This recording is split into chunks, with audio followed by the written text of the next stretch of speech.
कबो ना बोलाइब हो, असो नहीं आइब त कबो ना बोलाइब हो। देवर जी से राजा अपन एहो, देवर जी से बलमु अपन काम चलवाइब हो। देवर जी से सैया अपन चोली खोलवाइब हो। देवर जी से राजा अपन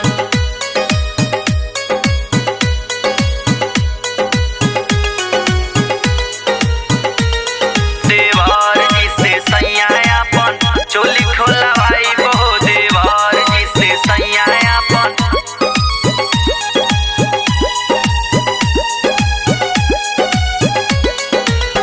गैला परदेश जब से रहेला न पास में, इंजन में न मोबिल परे रही उदास में। हाँ गैला परदेश जब से रहेला न पास में, इंजन में न मोबिल परे रही उदास में।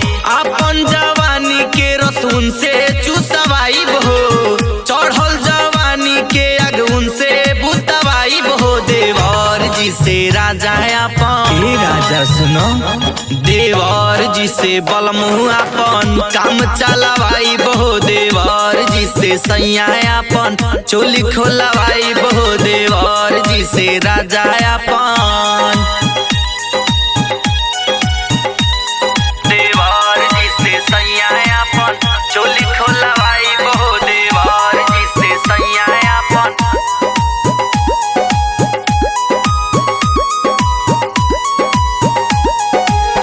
पहिले न उपास करत रहल एगो रतिया, सही तू बताव सैया का बाटे बतिया। हाँ पहिले न उपास करत रहल एगो रतिया, सही तू बताव सैया का बाटे बतिया।